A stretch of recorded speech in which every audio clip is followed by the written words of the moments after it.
Oh, thanks.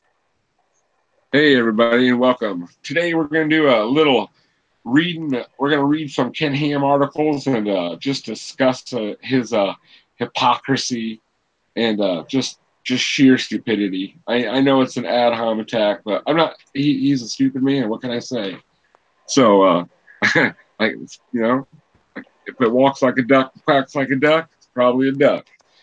I got a Duke Bonanza with me today, and Red Venture. You guys probably know these fellas. They're in chats everywhere and on Twitter.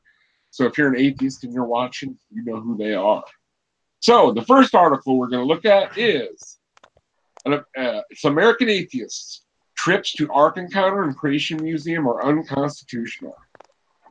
With the new school year beginning, the Kentucky branch of American Atheists has sent letters to school in a few counties highlighting a number of issues related to religious freedom and the rights of students. In the letter, it is specifically claimed that field trips to the Ark Encounter or Creation Museum in the state are unconstitutional violations of the Establishment Clause of the First Amendment. Is this really true? As we wrote back in 2016 when the Ark first opened, there's absolutely nothing unconstitutional about a public school visiting either our world-class attractions. We originally wrote on this topic due to an atheist group trying to bully public schools into not visiting back in 2016. Fucking bullies, I swear, them atheists. I know those This, cunts. we're cunts. Eat babies, kick puppies. We're meaner than shit. We come up with all these crazy backwards, batshit crazy evolutionary theories to teach kids about, the Bible is a lie. Yeah, like we just made it all up. Yeah, we sold our souls to Satan for a couple bones. That's exactly right. I was out there with you, dude. I was swinging the shovel, just burying dinosaur bones. What you gonna do, man? Yep, that's how they got there. They were buried by Satan. It's interesting. These atheists know that children in public schools receive evolutionary and atheistic indoctrination or religious teaching, in quotes, 5 days a week for the whole school year, including during field trips to museums where evolution is presented as fact. And they are worried about one trip to a Christian creationist attraction. It must be because they know the message we present is so powerful. Here's what our religious freedom attorney wrote back in 2016 about the legality of the field trips to our attractions. If public schools were bringing students to the Ark and Museum declaring this interpretation is the only real truth you should personally accept, then that would be a violation of the Establishment Clause of the U.S. Constitution. Now, if classes are coming to the museum or Ark in an objective fashion, which I don't believe there is any way to bring a public school children to a religious fucking attraction in a objective fashion. I mean, they can. I guess if it's like they're teaching different religions, they could take them to a mosque one day or a church the next day. But we can't do that anyway, right? Right. I mean, it would never work. I mean, parents would be going batshit crazy, dude, because Christian denominations can't even fucking agree on anything. Like Mormons fight with fucking Catholics, and Baptists hate Pentecostals, and they all hate each other, dude. I mean, they argue on just like trivial little things. I mean, they don't even see the big picture. No, and well, the funny thing about it too, like I used to do this a lot with people where they would say, "I believe we should bring prayer back into school," and I would say, "Okay, so what if like a lot of the kids in the school are Muslim? Would it be okay to have Islamic prayer in the school?" And they would just flip their shit, like, absolutely not. We're a Christian nation. We should have only Christian prayer in school. And it's like, the American Christians are literally the most just entitled people. Yes. On the entire planet. They're so persecuted. Oh man, they're so persecuted. Jeez Louise. Yeah.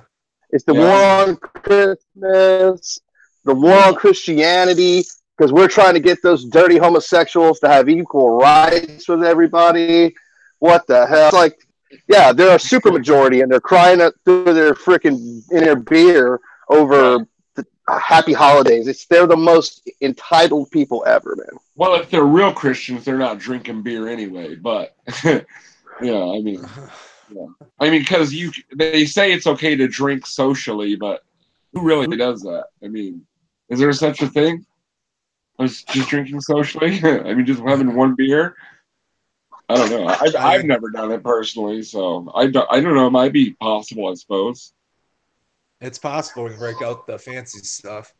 You don't want to rush through that. Oh yeah, yeah.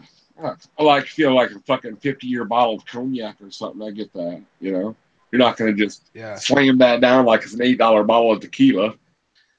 Yeah. Okay. Keystone Light. Right. Oh, you have to drink that whole thing to get drunk, and then you're just pissed. You got to drink the whole case to get drunk through that. But and you piss like a racehorse too, man. Jesus, it's like drinking fucking water. Okay, so where was I? So if classes are coming to the ARC in an objective fashion, however, to show students world-class exhibits in one group's interpretation of the origin of man in Earth history, then the field trip is just fine as an exceptional and voluntary educational and cultural experience. Public school officials should neither personally endorse nor diminish the museum's view, but should present it objectively. Now, remember this statement, because in the next article I read, it's pretty funny. Okay, I'm going to go on now. This principle is the same as teaching the Bible in schools. It's well established that the Bible may be used in the classroom objectively as part of a secular program of education for the Bible's inherent historic and literary value. As long as the teacher doesn't take a personal position in the classroom that the Bible is true, the teacher can say millions of people around the globe do believe it is true. And let's look at the effect that beliefs had upon the rest of Western civilization, history, culture, art, music, and all the rest. Ultimately, it's possible to attend the Creation Museum or ARC to teach rather than preach, and to educate rather than indoctrinate. Hey, that's pretty good right there. Surely liberal civil rights groups like ACLU and FFRF, I don't know what the hell that means. Does anybody know what that is? FFRF? No? I think FFRF is Freedom from Religion Foundation. Oh, yeah, I bet that's right. Good call, brother. Good call. Would not argue that the field trip to a local theater, the school inherently endorses and adopts all viewpoints and themes that may be presented in each production. A local theater is nothing like going to a Christian museum. That's ridiculous. They would even compare that. Yeah. Well, once again, though, your point about being objective is ridiculous to begin with, right? Like the entire idea is, if you go to the art museum, is that they're presenting Christian creationism, young Earth creationism, as a fact. As the truth. Yes. Yeah. So, I mean, how can you objectively teach that when, I mean, like, and then you're supposed to objectively also teach evolution? So, how you know? Unless you've got Aaron Ra taking the kids and then pointing out why all of that's bullshit. That would be fucking awesome, dude. That would be fucking awesome. Holy shit. Can you imagine Aaron Ra walking in there with all right, come on, children, and he's just like, you see, this is just will not work because blah blah blah blah blah blah blah. That would be great. Ken Ham would lose his shit, man. He would lose his shit. Well, I mean, last time he went in, they sent security out and got him right away. That's ridiculous. Yeah, but they're really super persecuted. You know what I mean? Yeah, and Aaron Ra isn't even like I mean, he's not a hyper guy at all, dude. I've never seen that dude lose his cool. Have you ever seen him on? Did you see him on that stream with Jeranism? I mean, he was just like, I can't do this anymore. But he's like, your answers are stupid, sir. They're stupid, and I'm not even gonna talk to you anymore. And he wouldn't talk to him anymore just because. That's not. But he didn't get mad. That wasn't Jeranism. No, I don't think that was the Jeranism stream. That had to be. Wasn't that Lou Jack? That was George Lou Jack. Oh, what? That was Lou Jack, wasn't it? That was that Catholic nutter, right? Oh, yeah. I had to talk to King Crocoduck and not understanding where Crocoduck came from. Dude, George Lou Jack sucks.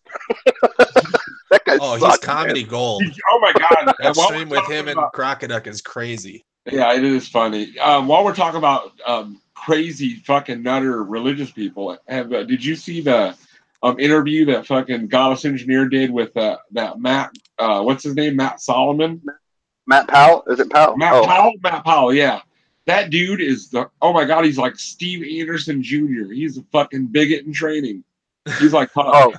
And the interview pretty much goes like, gay men are recruiting young men as gay people, and like he was pretty much saying that all gay men are pedophiles and all kinds of fucking crazy shit, dude. And Yeah, like, he's John was trying to get him to like say, tell him what he really thought, and then he kept dancing around it, like throwing Bible verses in and shit, trying to say, well, I don't think this, but the Bible's what the Bible says is, so yeah, it was kind of funny. I can't believe that he kept it cool. Well, make no mistake. There's something I know for a fact. It's like when I used to live in up in North Carolina. My ex-wife used to drag me to her church, and it was one of those really super liberal, non-denominational. All I care about is Jesus. I don't care about anything else. Churches. The hippy dippy love churches. Yeah, but that pastor would come out against homosexuality every time I was there. He would bring it up, and that would be his number one go-to thing. He would say, "Don't at me. Don't come at me about it. The Bible says it. So if you have a problem with it, you need to take it up with God." To which, my response was pretty much like, no, if you stand in front of me and tell me you get to speak on authority, you get to speak with authority on what God thinks, then I can hold you accountable.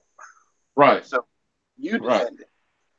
So that there are churches out there that are super accepting of the LGBTQ but they're few and far between. Most of the time, it's the Stephanie Thomason style of things that's sugary coated.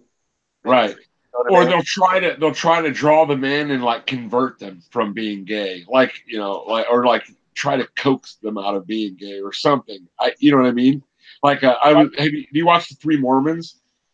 They were talking about that the other day. They're like, we Mormons don't have a problem with gay people at all. We have gay people in the church. They either remain celibate, or they get married to a woman and live their life like that. Like, well, that's not being fucking okay with them. Then that's making them either you don't have sex or you fuck women. You can't have sex with men. That's still being bigoted against gay people.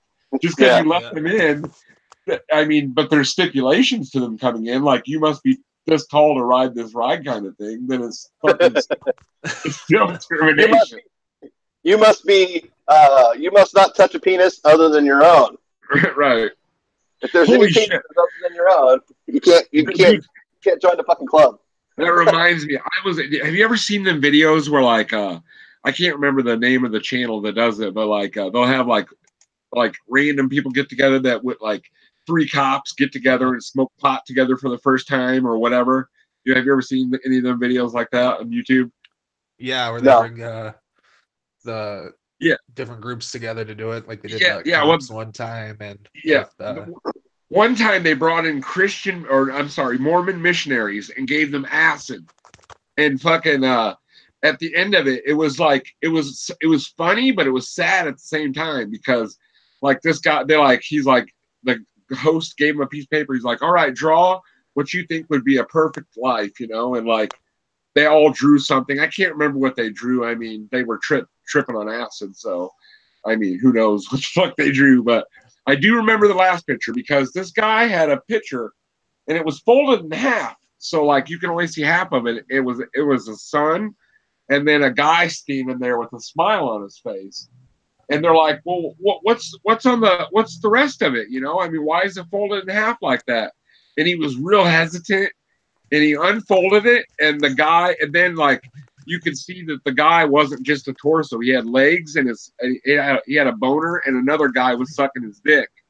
And they're like, well, which one's you? And he's like, and he pointed to the one that was sucking the dick, and he's like, but that'll probably never happen. And like, I was just like, oh man, that's so fucking funny, but it's so sad at the same time. I was like, that you know, I mean, I didn't know it was a weird sensation. I mean, it was funny, but on one hand, but the other hand, I'm like, that poor bastard, you know, he's fucking, just because of what he believes, he can't be happy.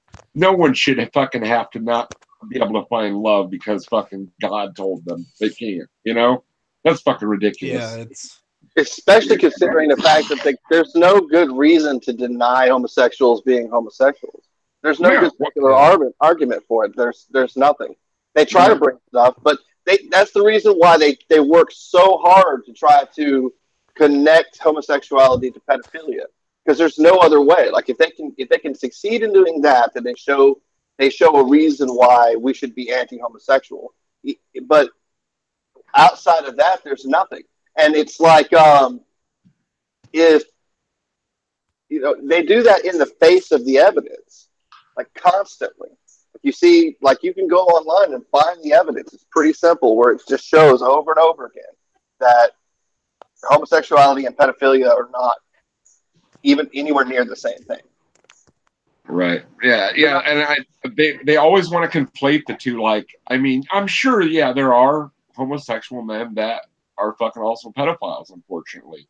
But not all homophiles. I mean, they think, like, the way that Matt Powell guy was talking, you should have heard him. He said, pretty much, well, if they'll have sex with a man, they'll have sex with anything. I'm like, what? That is fucking ridiculous to say. I mean, how can you even conflate them facts together? Like, okay, just because you have sex with this doesn't, you know, what? I mean, okay. Oh, go ahead. Sorry. No, the thing about it is that it's disturbing to say this, but pedophilia isn't in and of itself a sexuality. You know, it's a disturbing and disgusting sexuality, but that's what it is. Like, people aren't attracted to adults; they're attracted to children.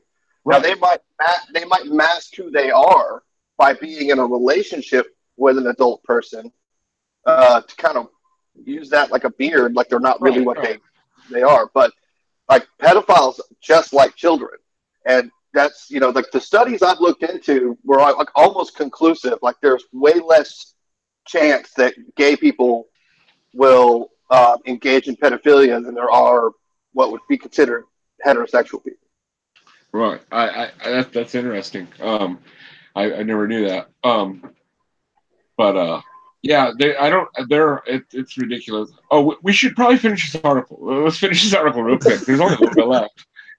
Okay, the American Atheists and other atheist organizations don't want children exposed to the truth because they're suppressing the truth themselves and unrighteousness. And then he says, Romans 1:18, for the wrath of God is revealed from heaven against all ungodliness and unrighteousness of men, who by their unrighteousness suppress the truth. Isn't it upholding the First Amendment or the Constitution for neither of those to prohibit a field trip to a Christian attraction? It's about viewpoint censorship in wanting to ensure these children only hear about evolution presented through the lens of naturalism, atheism, in parentheses. We encourage all kinds of groups to come and visit the Ark Museum as they have been since we opened, and be challenged by the truth of God's word and the gospel presented at these two world-class Christian-themed attractions. And that's the end of it. So, well, first of all, no, we don't want to. Children shouldn't be coming to a Christian attraction. If their parents want them to know about Christ, they'll fucking teach them at home. I mean, I don't agree with that as well, but I have no say so over what that or not. You know what I mean? But yeah. I mean, I wonder if Ken Ham would agree to this if they wanted to go to a Muslim themed attraction or a Hindu themed attraction. You think he'd have the same beliefs about that? I doubt it. And even if he did, I'll almost guarantee that 90% of his followers would. Right. You know they would, because like I said, even the different denominations of Christians can't get along. So how the fuck do we expect, you know, I mean, they want what they want, and that's what they get. All right, the next article, we can talk a little bit in between, but the next article is Well, actually, I got two of them, but the next one kind of shows his hypocrisy, and it's teaching kids about race. And then there's a short one that's we're an ancient girl's parents from two different species. So I'm get my reading voice going. But you guys want to chat about something real quick while I get this ready? So I mean, so do you think it's unconstitutional to deny children the right to go to the Ark Museum? I think it is to deny them. No, I don't think they should be going to the Ark Museum. I don't think they should be going to any religious thing. You know what I mean? Right. I don't even know that. Like, I wouldn't even support like if a public school wanted to take them to an atheist convention. You know what I mean? Right, like, because there's no place for it. It has nothing to do with the curriculum. Right. There's nothing. You're not learning anything.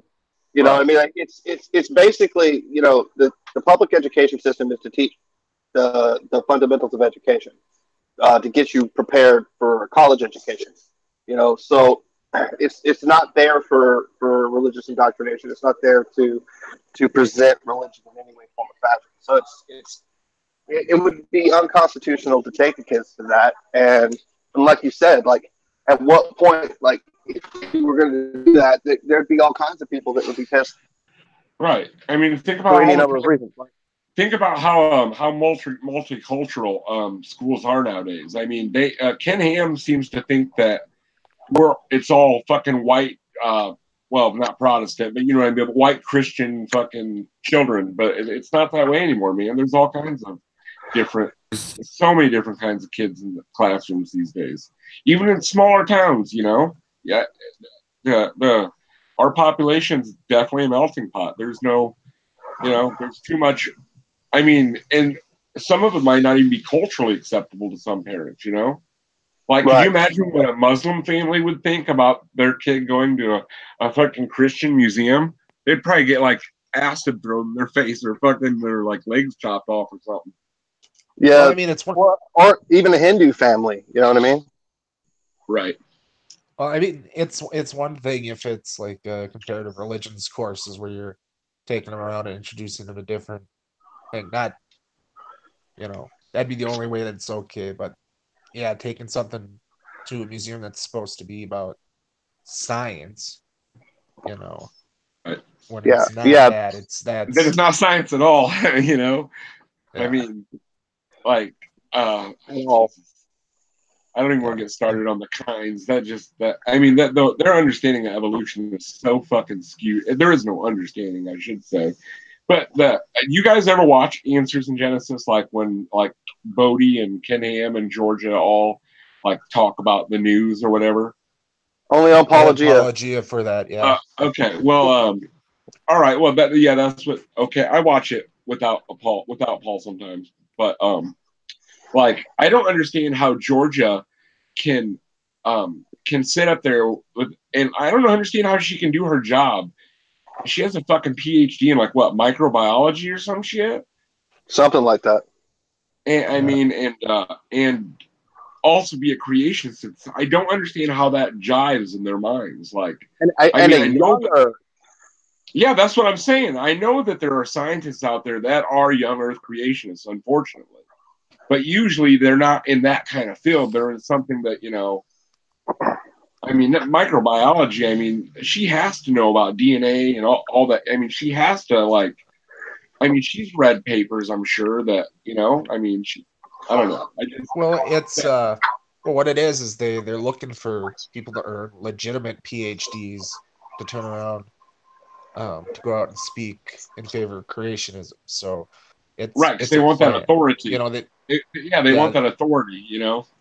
Especially in a field related to evolution, so they can try to debunk it that way. But, you know, so that they'll fake it all the way through and do all the actual research and all that stuff within it that's right to get the PhD, and they'll just turn around and, you know, say it's all wrong. I mean, it's that was it Jeanson that came out and talked with Dr. Mays?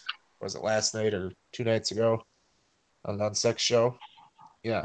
He's 3 papers to his name, and he you know, that he's just Oh, touting so creationism for him. he pretty much just got his PhD as a plant then.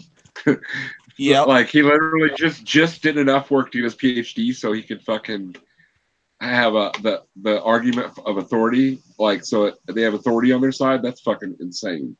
Yeah, because he does no legitimate research. That is insane. There's another guy on Answers in Genesis. I can't remember. He's I want to say he's a biologist, and he gave a lecture about creationism and like or why evolution isn't true, and like this guy like has like a couple published papers that that are actually real papers, and then the rest of them are just published in like the Answers in Genesis shit because no self-respecting scientists would ever publish these papers. I mean, like they're just full of that creation is bullshit. Yeah. Howdy, y'all. I don't get it at all. I don't get it at all. I was super happy to find out none of the crap that I believed was true. Like I was pleased as punch once I got to the other side of it. Yeah.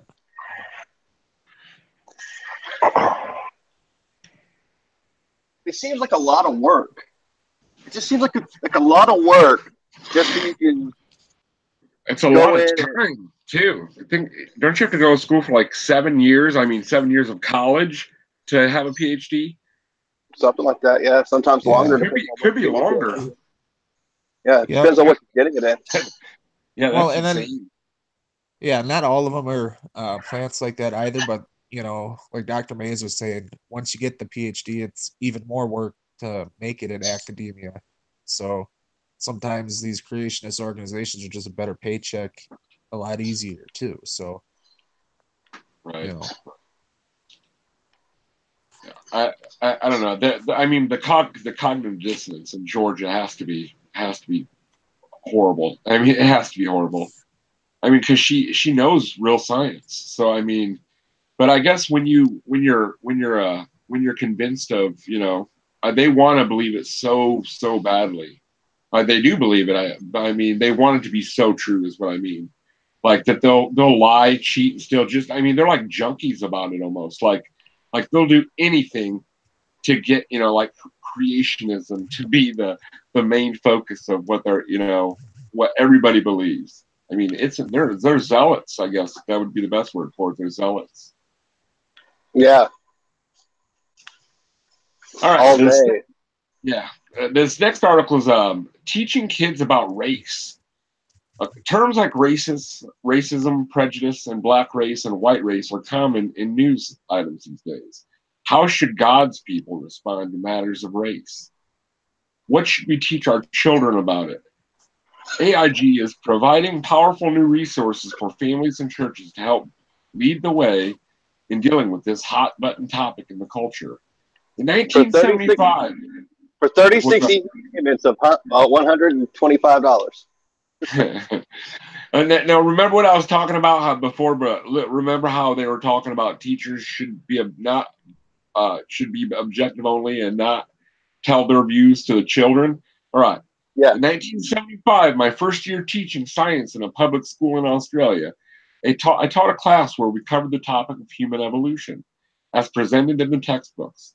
As a Christian, I explained to the students that I rejected Darwin's ideas of ape-like creatures evolving into a man, as well as his belief there was a different race of people, both lower and higher. Instead, I explained to my students that we're all descended from Adam and Eve, and then Noah, and from those who were scattered at the event of the Tower of Babel. I taught them that all humans are one race, one family, and all equal before God. After one class, 3 Aboriginal girls came up and asked me to explain more about what I just said.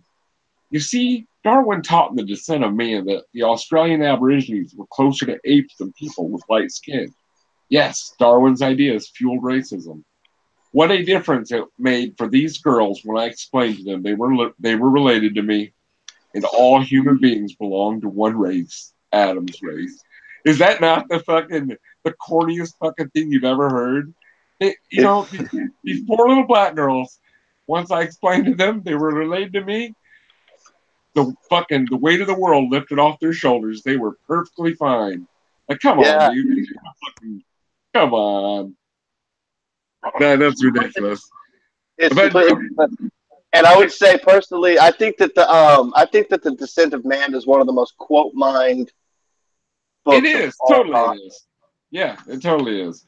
And yes, I mean, Darwin did have some ideas that weren't, politically correct, and they were wrong. There was ideas that were just plain wrong.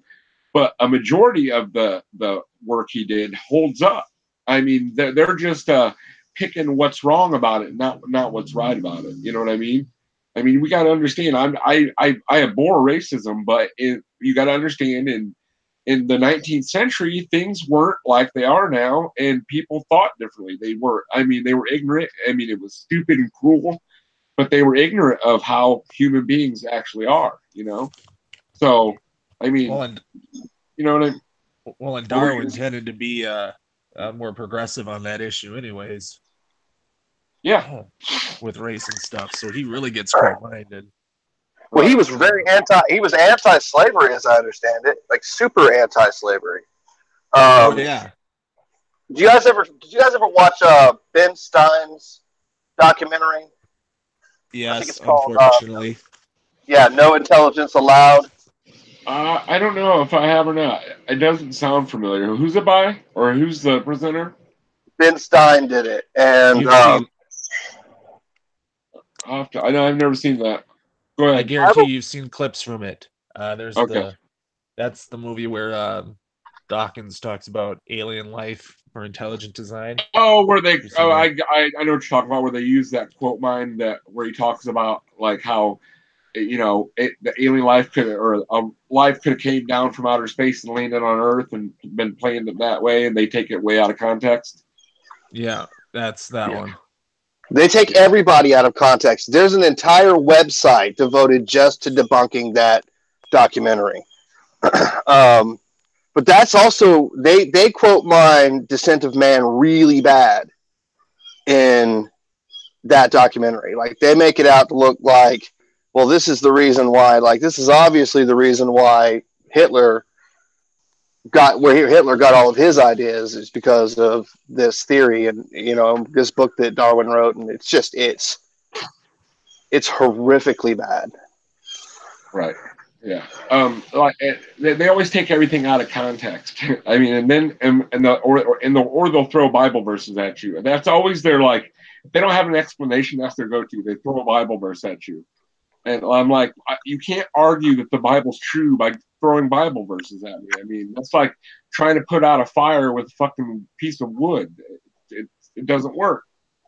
It's like, well, yeah, unless you're Stephanie Tomlinson, then you can totally do it. Fucking SJ, she's so fucking, she's something else. She's something else. She is a conniving, sneaky fucking apologist is what she is. I've never had an issue with her, but I know a lot of people that have. I mean, a lot of people. I'm sure that there's some people in the chat that have had issues with her. I've never had a personal issue. She's not a robot. Yeah, I've never had a personal issue with her. She's never come after me or tried to like false flag me or do anything crazy like that. I've heard from people that says she has. But she does like that. She likes that trope, man. She likes to go to that. There were 500 witnesses that Jesus rose from the dead. And it's like, according to the book, right. We don't have, it's not like we have testimony from each and every one of them. And like, it's, corroborated all over the place. It's like, you're literally using the Bible to say the Bible is true. Like, that's just not how it works. Right. That's not how any of this works. They think it does, though. But to them, that's how it works. Oh, yeah, it was you, wasn't it, Mrs. Snarky, that she was a fucking total biatch, too. SJ is a cunt. Yes, she is. Sorry, I didn't mean to derail the conversation away from AIG with the. I just thought it was interesting. It's just I mean, it's just well, we're talking about the articles and bullshit in between too. It's all right. I did. Did you notice the hypocrisy though in that article about now all of a sudden he told his students that fucking Jesus was the reason we're here. We came from Adam and Eve and Noah too. But in the article before that, it's fine as long as the teachers don't try to push their views on the children. I just got a kick out of that. I mean, and the articles were written like 3 days apart. Like, you don't remember writing the thing before, or what, dude? Like, did your mind change quickly? How's it going, Artie? It's going well, man. I did a speed test before I came on, and my upload speed's almost 30. Wow, you look good, brother. You look good. Thanks. I didn't drink this week.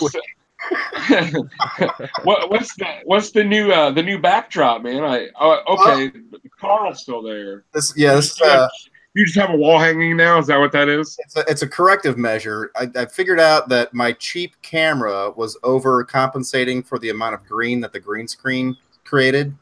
Oh, okay, I get you. Flushing everything red. So I put up Mom's quilt.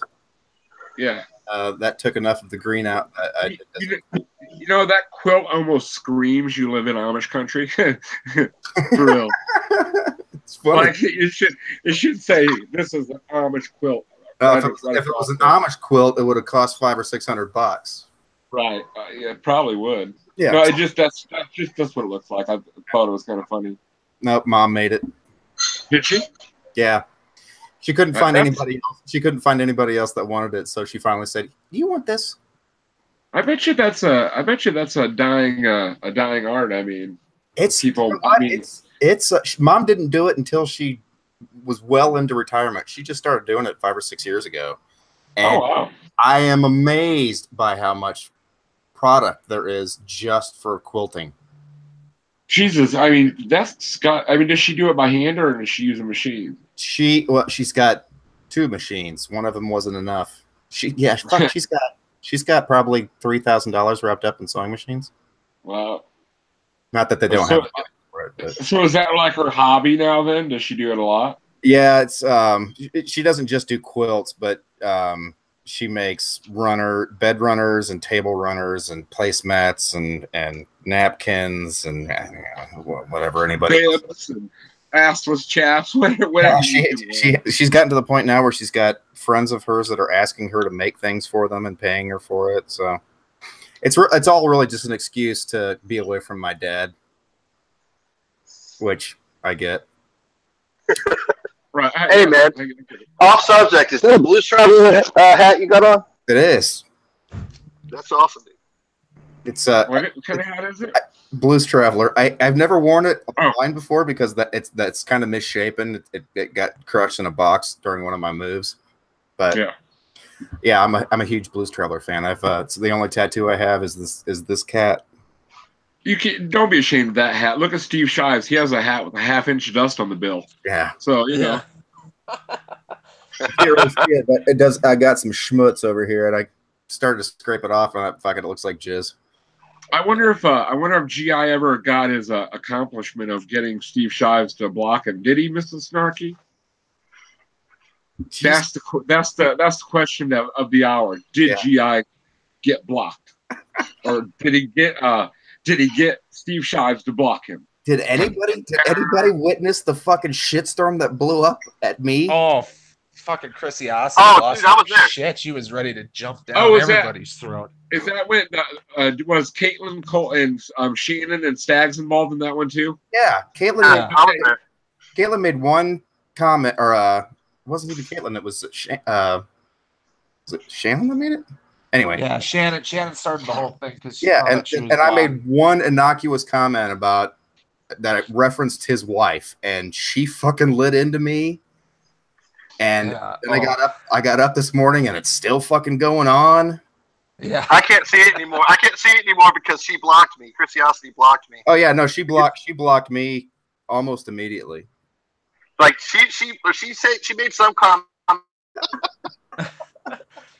There was some I don't know, some SoCal Christian guy was like because when I asked, does anybody want to mock Ken Ham? And he's like, oh, is that the morals you atheists have, mocking people? I'm like, so I said, technically, what I'm doing is pointing out what a hypocrite and science denier he is. But yeah, mocking work, they add up to the same thing. He's going to feel persecuted by either way I call it. It's still the same thing. It adds up to the exact same thing. Why is it problematic to mock someone who with horrible fucking ideas? I don't know. I didn't even argue with the guy. I'm just like, hey man, let's just agree to disagree, okay?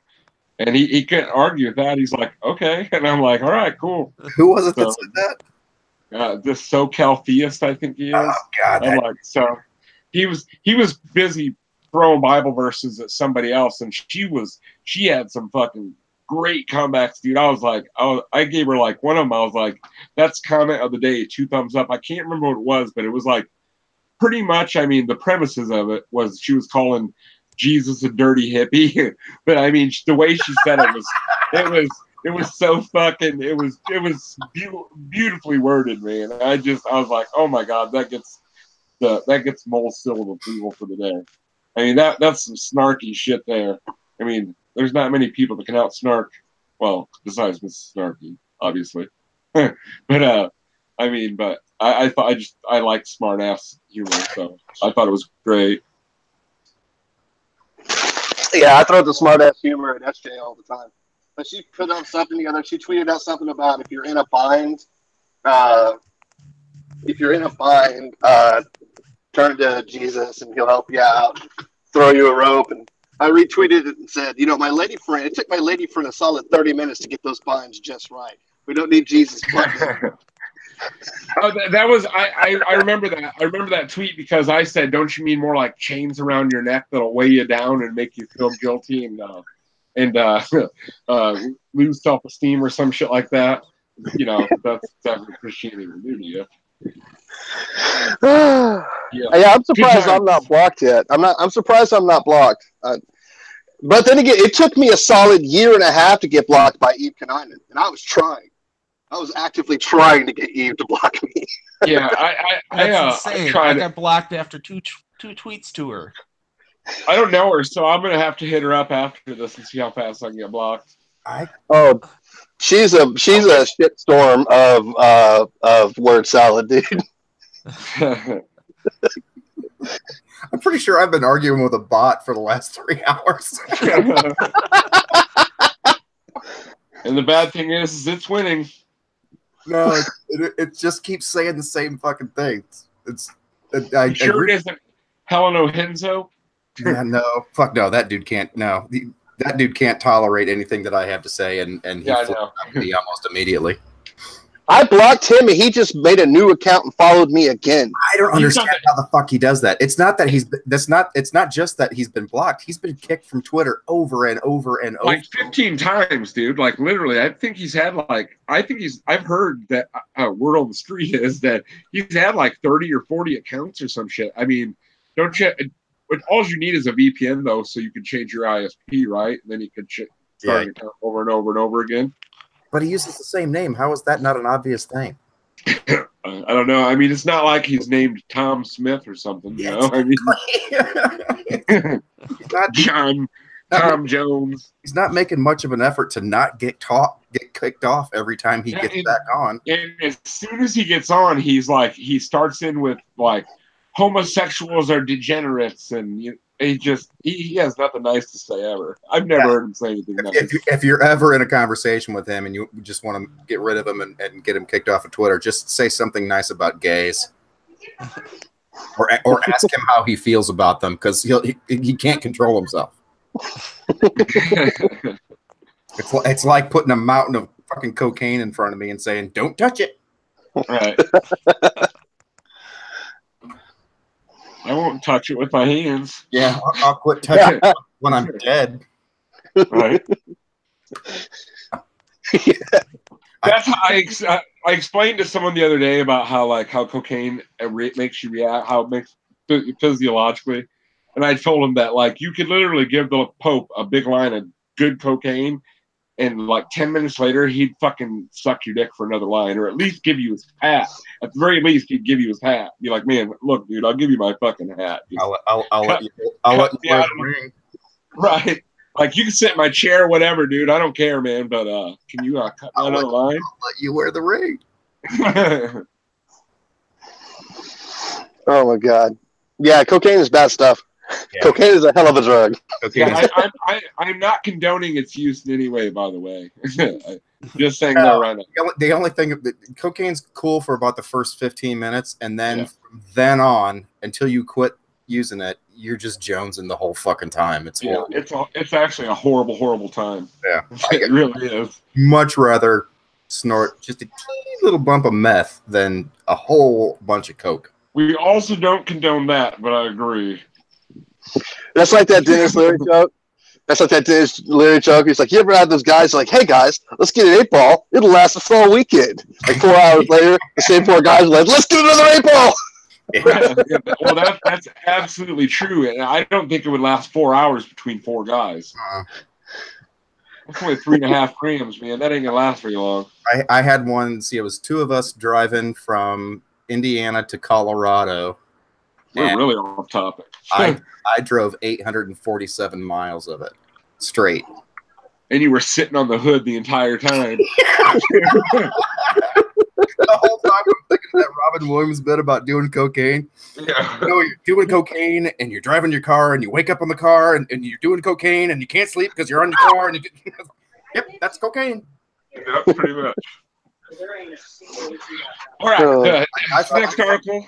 I decided to quit doing cocaine. Everybody loves them, but the classes, the virtual school bullshit itself is what I'm having maybe. Yeah. We're headed to a tunnel, and for some reason, traffic is backed up on the outside of the tunnel, and I had to use both feet on the brakes.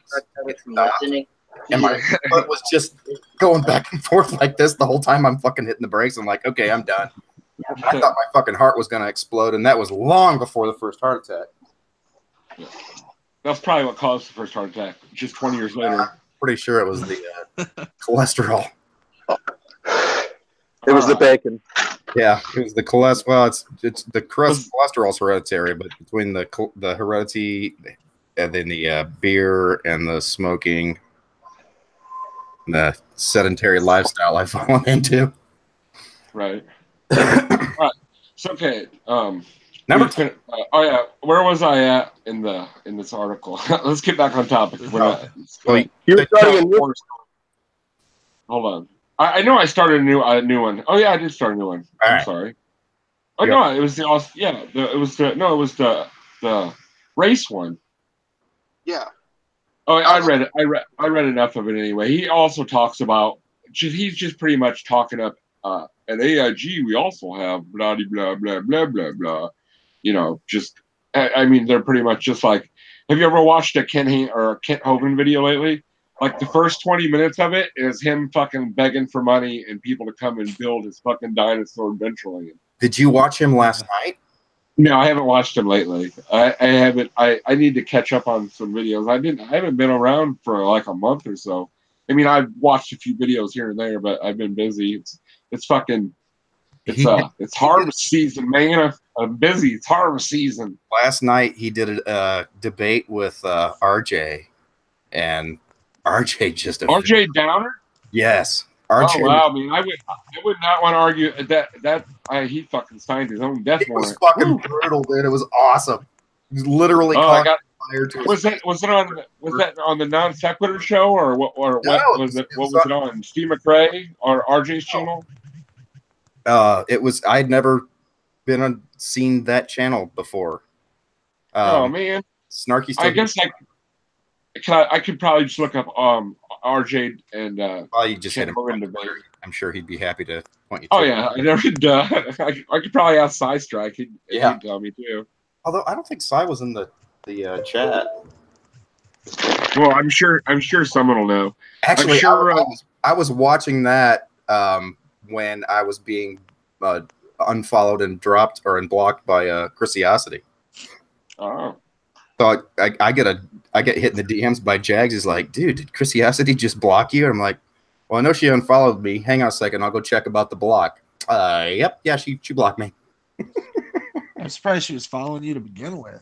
Well, we have several mutual friends, and we had been friendly for almost a year, and then I make one comment about fucking Steve White not care about the fact that her husband blocking people is a joke, and she fucking lit into me, and it lasted for almost 24 fucking hours. I sent a DM to Caitlin. I sent a DM to Caitlin, and I said, "Thank you for letting me watch you just say all that shit that I wasn't gonna say, even if she hadn't blocked me. It was fucking awesome." Yeah, I don't know, getting upset that somebody said something about your wife and your public figure online and doing videos with it. I mean, you guys have all been online doing stuff more. You guys have probably gotten shit. The comment that set her off was, it was a reference to the fact that his wife wouldn't let him care that his blocking was a badge of honor for people. And then she just fucking exploded on me. I'm like, yeah, it's like all you atheist fuckers are the same, and yeah, you atheist dicks. Like, even if I didn't have any respect for her, that's not an insult. Oh. Generally, my response to shit like that is I've been called worse by better people, but I actually think she's a pretty decent human being. She just fucking lost her skull yesterday. Yeah, I like Chrissy. She's not bad. But yeah, she gets really butthurt about shit. And she shouldn't be. I mean, fuck. That whole side over there talking about like Sargon and Bering all the time. You know? That's targeted harassment too. There. Yeah, that's targeted harassment when it comes to those two guys too. Like, I'm pretty worn out on all of it. I stopped giving any part of it asked about Sargon a couple of years ago, and I'm just tired of watching the same shit from. Yeah, I haven't watched the Sargon video in a long time, like over a year, I bet you. It's been longer than that for me. I don't really watch it, but at the end of the day, they just target both those guys constantly. I'll still watch a Bering video every now and then. Yeah, Bering is can be entertaining, and I don't watch his shit like I used to, but at least he can be entertaining while he's doing it. Sargon will stop being entertaining the moment that he got on his fucking AW kick. Like, okay, Bering's got a point. Bering's let it go. A funny guy, no matter what. I mean, Bering's just funny. Yeah. Sargon, I mean, at that point, at that point in time, he was saying the right things, but that has faded, and but Bering is still funny. Bering's hilarious. Like, I laugh my freaking tits off when I watch a Bering video. Yeah. I like Sugar Tits too. I think she's fucking funny as shit too. To be honest, she's got more shit. She doesn't do anything. No, she doesn't very often, but she's still pretty funny though. When she does, that's what she's gonna do more. She's very. Voice makes me want to fuck my phone. Yeah, she has her voice is pretty mesmerizing, dude. Pretty mesmerizing. And then, like, if you see a picture of her, it's like that doesn't match. Yeah. No, it doesn't. That is the weirdest. It's like a 6'10" guy with a high squeaky voice. That's why I don't like to. I don't like if someone has an avatar and I'm used to watching them with their avatar, like Logic, for instance, or Armored. Well, Armored Skeptic, I know what he looks like, but Logic, for instance, like I would lose something if I knew what he really. I mean, I do kind of know what he looks like, but I mean, if he would just do a face reveal, I don't know.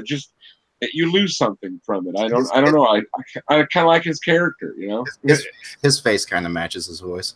He's just a big fucking guy. Yeah, he is. He's a big burly lumberjack looking bastard, isn't he? Well, he shaved his beard, so he's not quite as lumberjacky as he used to. Oh, okay. I don't know if he's he can't be an ogre because I mean Issa's pretty cute, so I doubt that he's an ogre of a person. She's got a fancy accent too. Yeah, she does. I can't place her accent, dude. Like She can't. Italian, I think. She and I have talked about it at length. She has lived in so many places and spoken so many languages that even she doesn't know what her accent is. And like it sounds like Eastern European, Italian, fucking German. Sometimes I'm like, yeah, what Israeli? Where the fuck is she from? She and I became friendly because I told her that. Oh yeah, you're the one that introduced me to her. Actually, weren't you? She had the quintessential Canadian accent. Yeah, I'm pretty sure you're the one that introduced me to her. Come to think of it. Yeah, she's fucking great. She is awesome. They're both awesome. I fanboyed like a motherfucker when Logic followed me back. I haven't talked to her in a long time, but I mean, not like on a stream or anything. Yeah, I was disappointed. Oh, yeah. I was disappointed that the stream didn't work out with Sleek and Logic. Is that supposed to happen last night? I think. Sleek the geek. Yeah. How the fuck did he get a stream with Logic? He asked him. Oh wow, I never thought about that. Yeah. That's pretty easy, isn't it?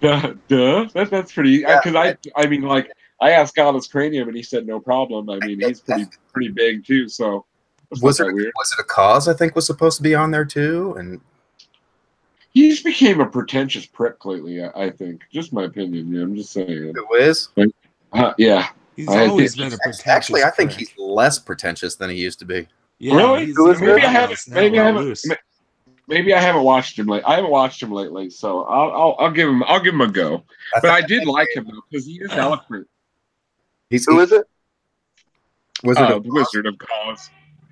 Oh, I don't know that person. They're really good friends with Jeff Holiday, and I think Jeff Holiday's revelation of toning shit down and calming down a little bit has had an effect on Wiz, and Wiz doesn't drink like he used to either. So, oh, that's good because I mean, just from watching him on YouTube, in my professional opinion as a junkie, I think he has an alcohol problem. Yeah, he definitely has the face of a Kennedy.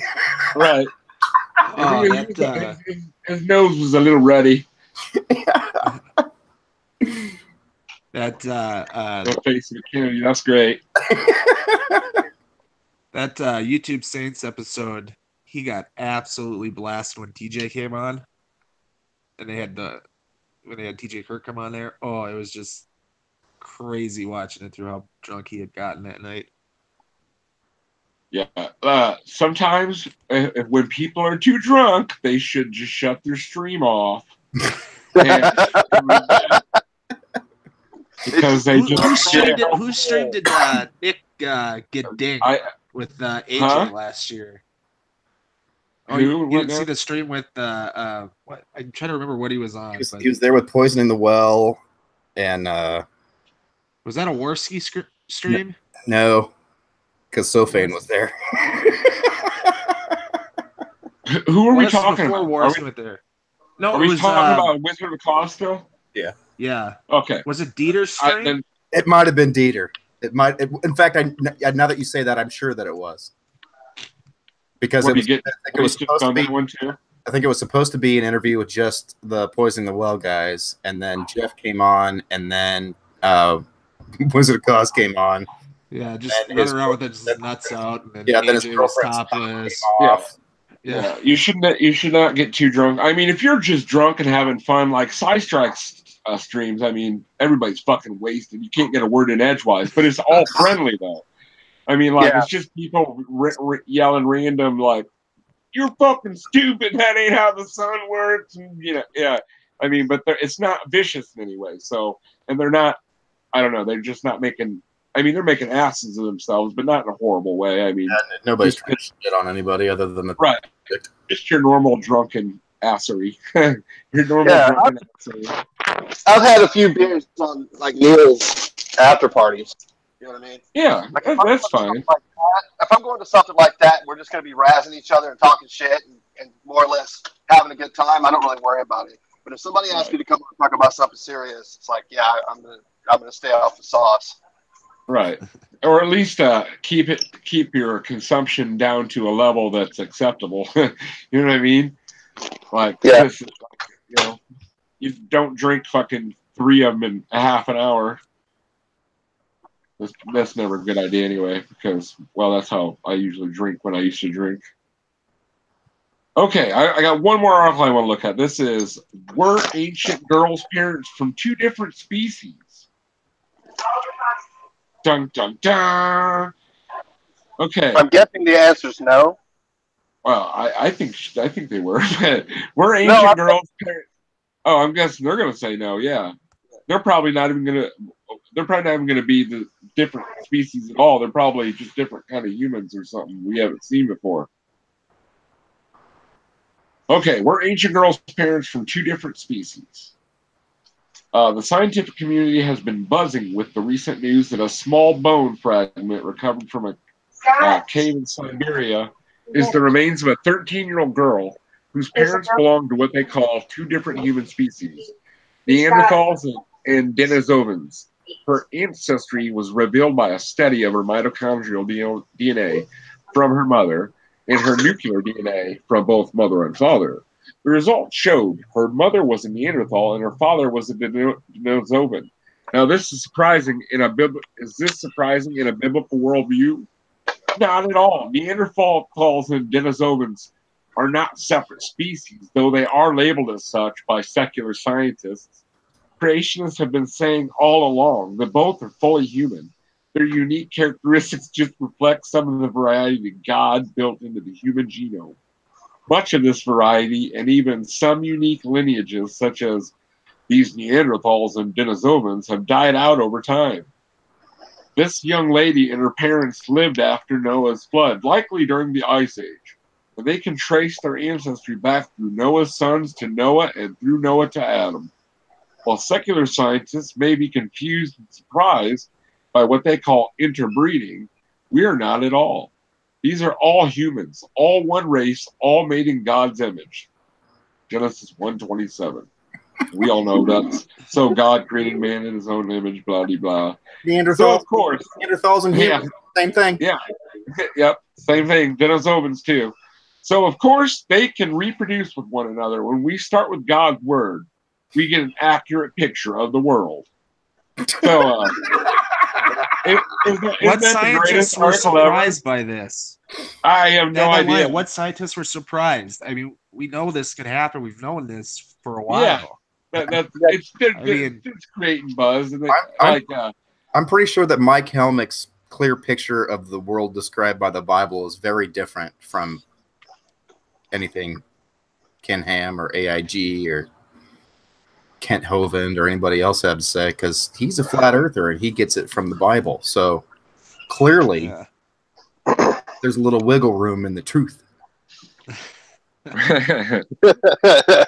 Yeah, well, I mean, yeah, if you read Sapiens, like I read that recently, and he pretty much describes all of the different groups as humans.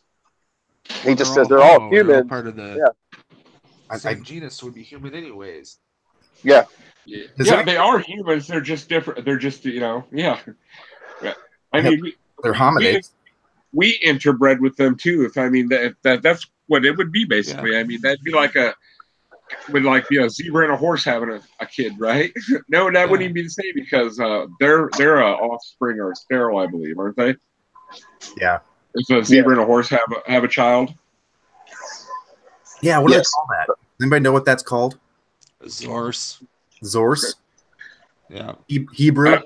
I don't know, but I don't know, but I want one. Great minds, mother. No, I don't really want one. Actually, that came up in the debate last night with Hovind. Horses did? Yeah, well, yeah, because RJ started talking about horse evolution. And Kent's response was, the only thing that a horse can produce is other horses. And I was like, that is not true. They produce a lot of shit too. Have you ever fucking seen a horse stall? Oh my goodness. Yeah, they're so weird. Whew. Horses poop a lot, dude. That nasal horn that comes down between their nostrils. So no one has told me yet what channel I can see this Kent Hovind and RJ debate. All right, I need to know. Gotta know. Okay, let's see. I don't need that open anymore. Bleaching.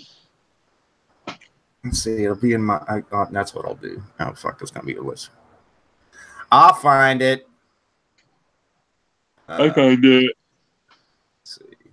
Easiest way is going to be go through my history, but I fell asleep watching history buffs last night, so I've got about 300 of those to go through. I do that too.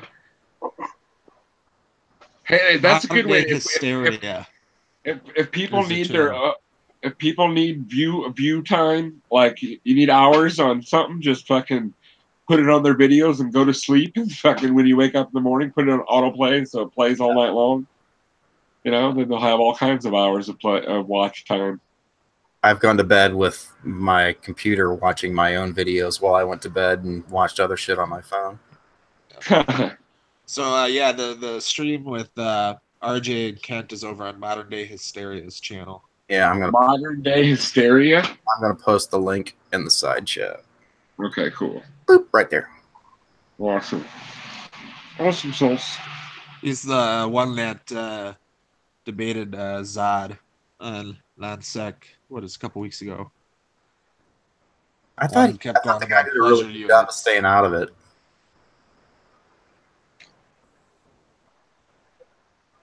It was I think obviously we're biased and and because RJ and I are friends, I'm gonna support whatever he had to say, but he didn't embarrass Kent, but he certainly let him know that he had absolutely no respect for him. He'd never done.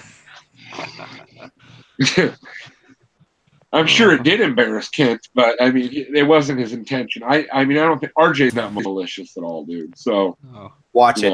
I mean, seriously, watch it. He can be. Just watch. Well, how long is it? It's right at an hour, I think. Okay, cool. Yeah, I'm gonna have to watch that this evening. I'll have to watch that this evening. Yeah, he lays it on very thick right from the very beginning about how dishonest Kent is, and never once slows the roll. It's fucking great. Just keeps calling the man a liar. He's a fucking horrendous human being. I made the comment that Hovind was so committed to Kynes that he keeps marrying women that look just like him. So he's great. A lesbian now? Yeah. Dude, have you ever seen either of his wives? They look... No, I have. No, I'm making a joke about the transvestigation. Fucking like him. I was making a joke about the transvestigation of Kent Hovind. He went from... His first wife looked a lot like him, and then went on to really fuck it up.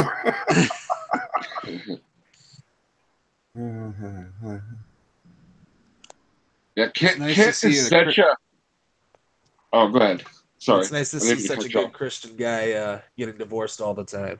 Yeah. Dude, what about that? Who's that? What about is it Greg Locke? Yeah. Yeah. Oh, that's wife. She is a wife with a married woman.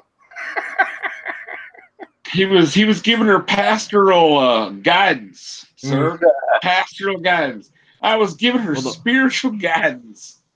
I guided her down to the bed, and I slowly guided her pants off. And then we played Just a Tip for a little while, and Jesus gave us his blessing. Yeah. I waved my Jesus wand in her. And we were yelling, "Oh God! Oh God!" Yeah, that's right. We knew it was holy because we were calling on Jesus the whole time. Yeah. We was praying so hard the sweat was running down our bodies. Our bodies were glistening in the sun. Praise Jesus, amen. And don't forget to put something in the basket we're going to pass around that right now. Jesus appreciates everything you give. Dude, I'm all over that guy every time. I follow him and have notifications turned on just for the purpose of being like I want to see what that guy says. Because he is so much fun to jack with. He's never responded to me, though. Not once. That's not they're no good. You haven't been able to goat him enough? You got to find something that really gets his goat, and then maybe he might maybe he'll respond then.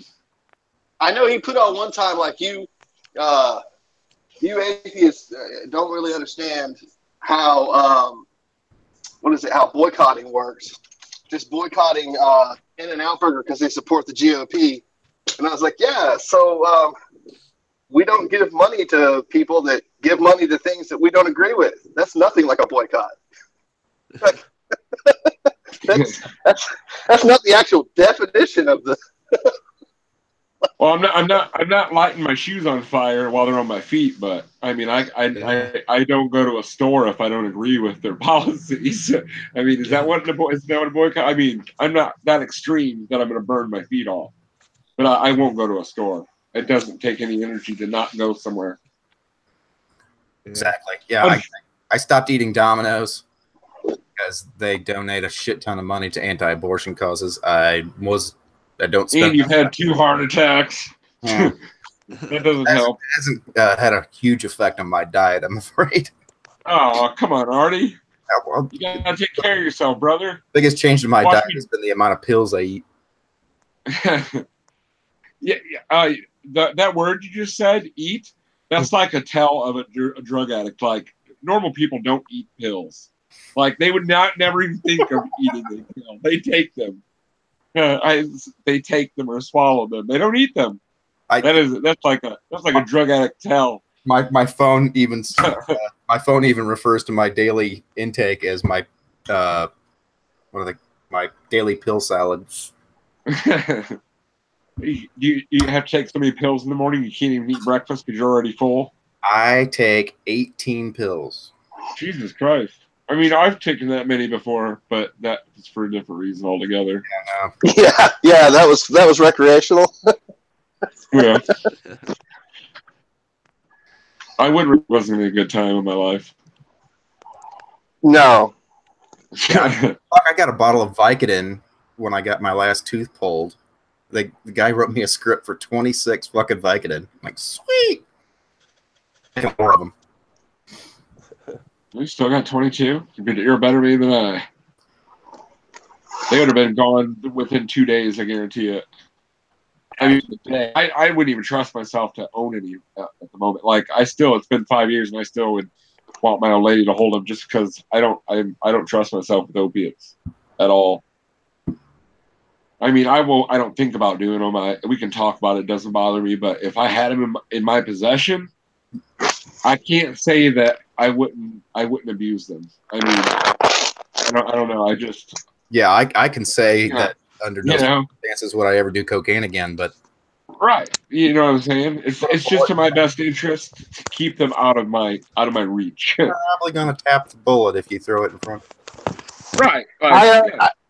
I've had enough. I've been able to walk away from it when it's been offered to me, but then I don't associate with that person anymore. Like, if it's been like 2 or 3 times since I quit that I've walked in and somebody's had it. They've been like, "Do you want some?" And I was like, "No," and left. And then I just never that person again. I have had a couple close calls. I mean, like, someone's like, "Hey man, you want some shit?" And I'll be like, "Yeah," and I didn't think about it. And then I call back like 5 minutes. And I'm like, "No, man, I don't even know what the fuck I was thinking. Hell no, I don't want nothing. You know, no. Last time, don't call me again." Right after I moved back to town and I was out at a restaurant up the street on a Sunday watching football with some guys that I had met at the bar, and went out to my car to get cigarettes or something. And one of the guys from in the bar followed me out, and he goes, "Hey man, do you party?" And I was like, "Yeah, what are you talking about?" And he's like, "You go and do a key bump?" And I was like, "Yeah, I'll do a key." Didn't even ask him what it was.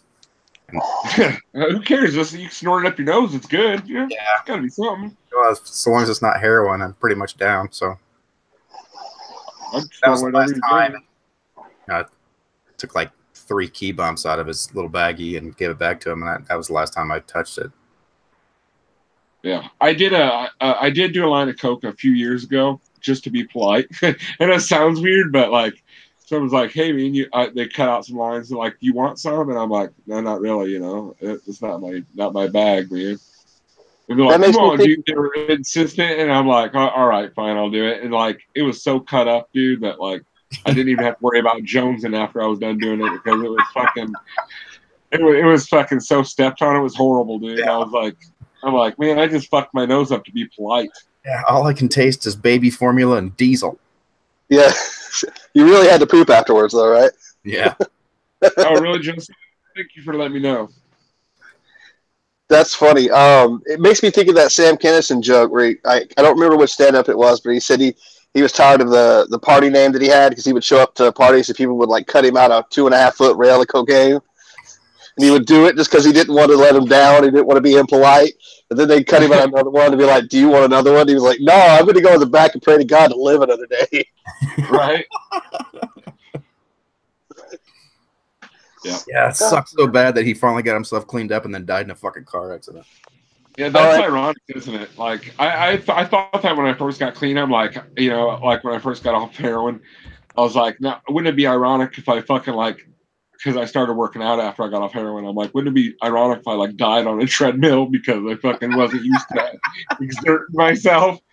Like, hey, he's clean, but he fucking had a heart attack because he was trying to run. I've said since college that the day I quit smoking is the day I get hit by a guy driving a Marlboro truck that dropped his lighter. Yeah, right? Oh, that's a good one. Yep. Oh, shit. I'm not a superstitious person, but I wouldn't say that luck has been kind to me. I know there's no such thing, but life hasn't been too kind anyway. You make your own luck, I suppose, don't you? It's the decisions you make in life or the way things happen, but some things are out of your control. Yeah, I think you can, but being able to create luck certainly depends upon circumstances. Those aren't it does. You're making. Right. Yeah, because some people, it just seems like they're busting their hump and they're doing everything they can, but then like at every turn, something else happens to them. You know what I mean? It just seems like some people just get the freaking raw end of the deal. Yeah, you get the boulder to the top and it rolls back down the hill. Story of my life. Yeah. I was facing the bowl, and then I woke up with a pile full of shit. Pretty sure I got gourd thrown over its back, and then it shit on me before it ran away. Right. Oh man. Yeah, I wish I would have known RJ. I'll watch it later, but I'm kind of excited to watch that. To be honest with you, kind of excited. Just got the notification that movie night's been postponed to tomorrow night. Well, that's good because I woke up really early this morning and I wouldn't mind hopping on. I haven't been on there in a while. Yeah, I don't know. I was fucking exhausted last night. I woke up at like 11 today, but I think I fell asleep at like 1, if even that late. Usually that's not how I function. I'm usually up by at least 8 o'clock, if not earlier. And I think I got up at 5 this morning, if I'm not mistaken. I usually get up fairly early though. Yeah, I'd say 5 is fairly early. Yeah. That's earlier. I mean, sometimes I wake up like 3 o'clock in the morning. Fuck me. And I mean, but you gotta take sleep when you can get it. I don't sleep real well, so I'll take what I can get. 4 hours is better than no hours. My mom went for like a month and a half with never sleeping past 4:30. I thought you were gonna say at first never sleeping. I'm like, holy shit, man, that's some insomnia there. She's Peter. She go 26 days without sleep. She didn't sleep, but she sure took a fucking hell of a lot of weed naps. Fuck ton of quilts. Get all cozy and cuddled up. She uses them to swallow your father, doesn't she? So he can't get away. They haven't slept in the same bedroom for a better part of 10 years. Yeah, I know, but I'm just saying it was a joke. Like she swaddles him with so he can't get away. How do you know my parents' sleeping situation? Mo. Because I've talked to you before. Mo. Well, I know about your father's condition, so let's just put it that way. I'm not going to go into detail, but I just know that, so. How's your papa, by the way? Still crazy and racist as ever? Yeah, still on the unaltering slide downhill, I'm afraid. That's no good. I worked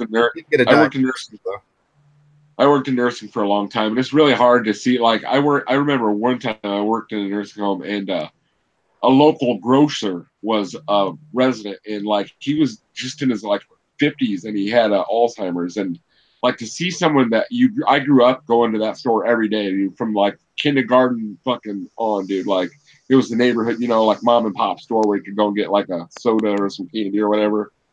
And just to see him decline that fast, it was fucking horrible to see, man. Horrible.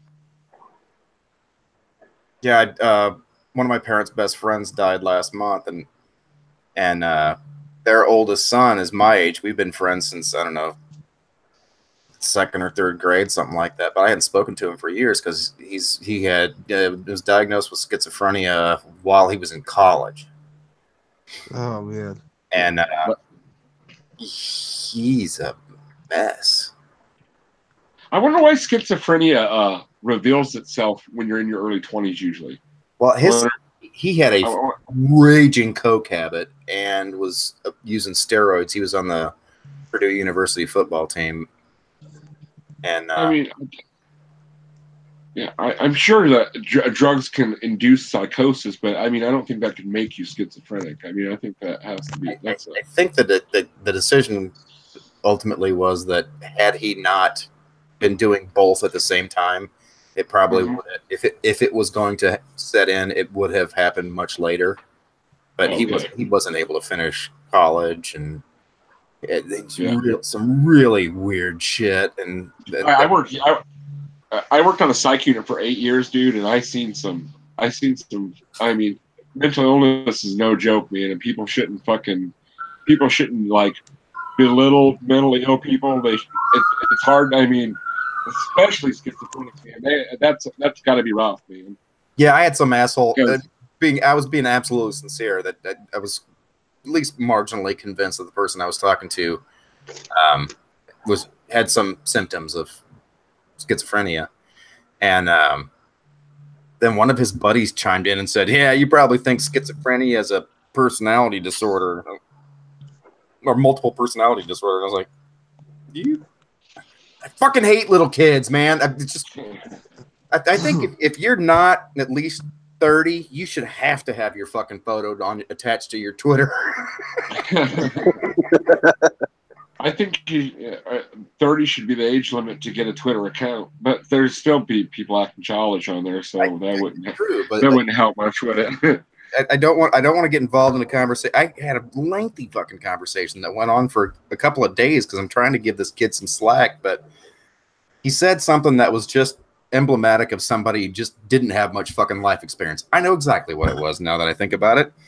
It was something to do with Trump's racism, and I made a comment, just a flippant comment in somebody's thread, and this kid comes at me and says, well, he can't be racist because he's got black friends. And I'm like, yeah, that's not how racism works.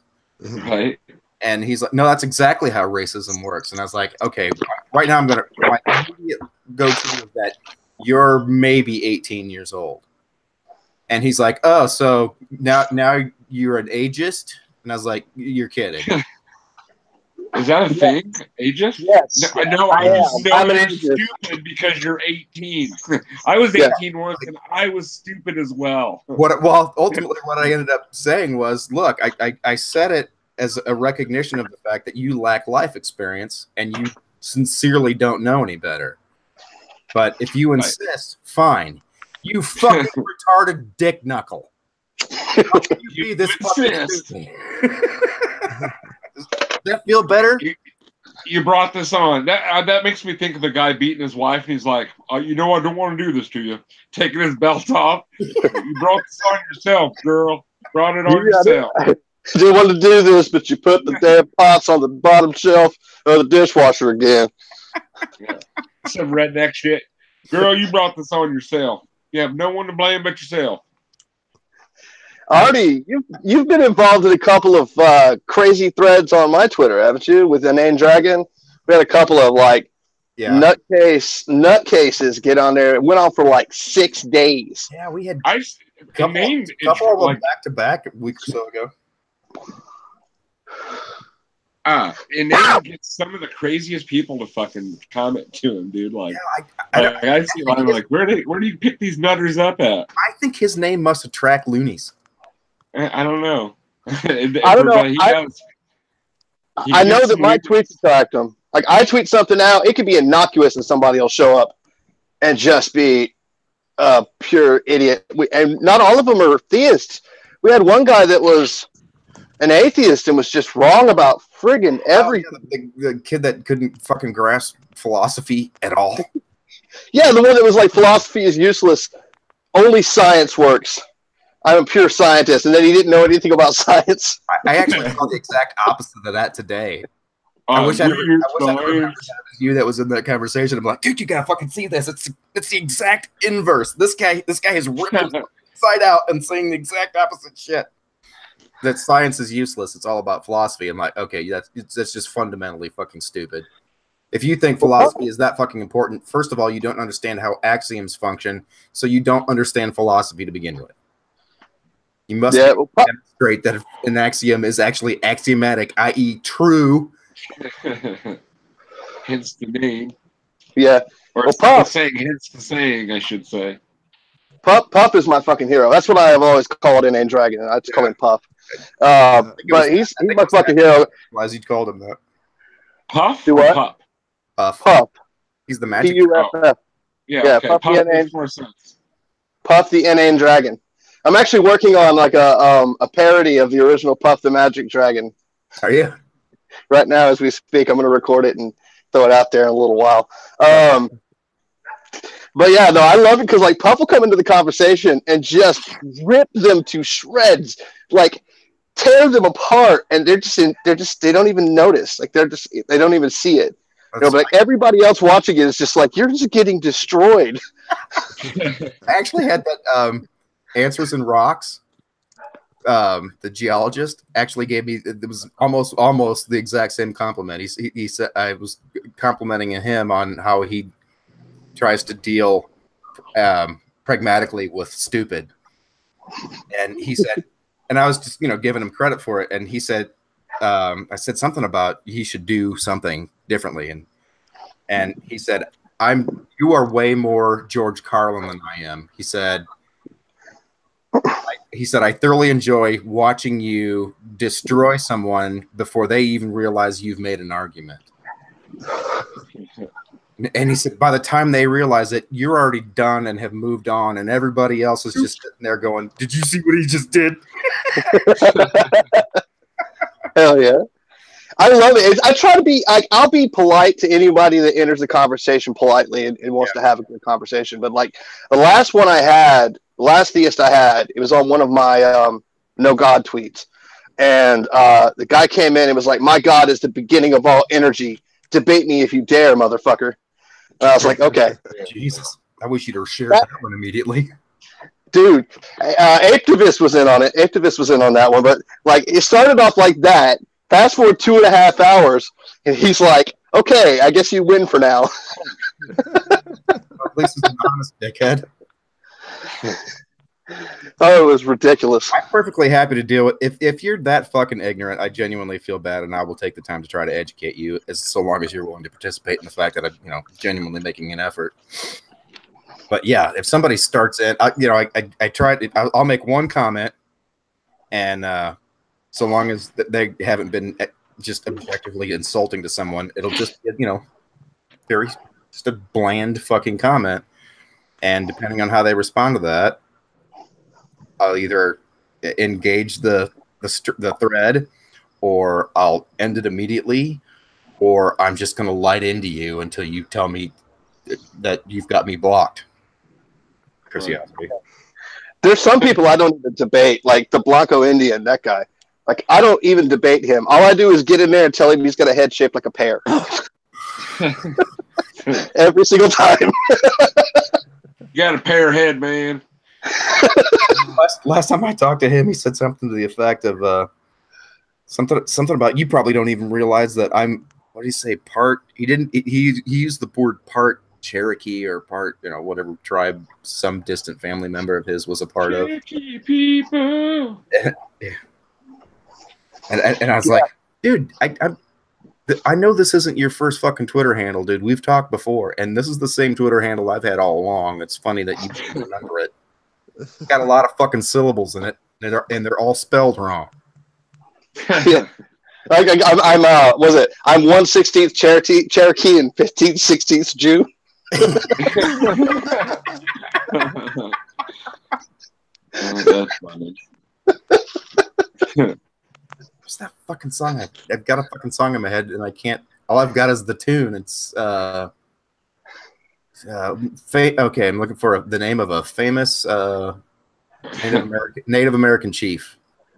Just Sitting Bull? Seminole Wind. Nope, bigger. I don't Sitting Bull. I don't know any, man. I've been sitting. I'm kind of stoned at the moment, so I can't really think about history. But What's try. That's literally the only one I can think of right now. What was it? Geronimo? Geronimo? Geronimo sounds right. Patchy? Sunk. David? Oops, Jesus, I spelled it with a J like Jeranism. Yeah, it's with a G. It's a tricky word. Geronimo. Do you guys ever do you guys watch the old Clint Eastwood movies? Yeah, I like Clint Eastwood. Yeah, which ones? Like, are you talking about like Fistful of Dollars and shit like that? I'm talking about the one I was going to bring up is Outlaw Josey Wales, which I think is one of the greatest movies of all time. That was a really good movie. They got that from a book by a guy named Forrest Carter that was called Gone to Texas, and the research he did on the Native Americans in that book is just amazing. Like the stuff you learn about the Apache and the Comanche, and it's so good. It's such a good book. The book is better than the movie. It's just so good. It's such a good read. The sad thing about Native Americans is that that we lost so much history because we were not we, but people were so involved in getting their hands on territory that they didn't think to write their history down or have them tell them their history. They fucking just killed them or shipped them off to wherever, So, I mean, a lot of stuff's lost, that we could have known. It was Geronimo. And Geronimo! Any of you guys know either the song or the story of Geronimo's Cadillac?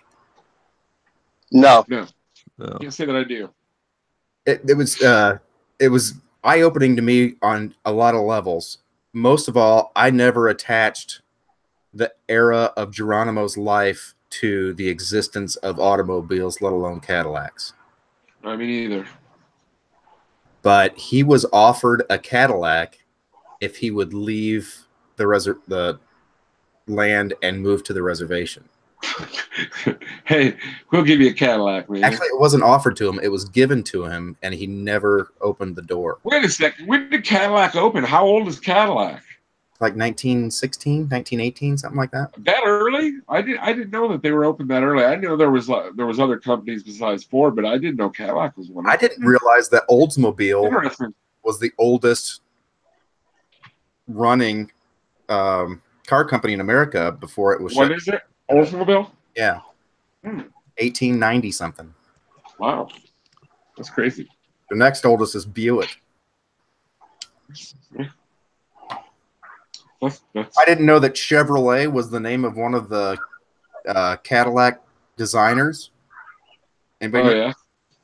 Yeah. Was it like Adolphe Chevrolet or some shit like that? Adolfo. He was French, wasn't he? Yeah, it was French. Adolfo Chevrolet or some shit like that.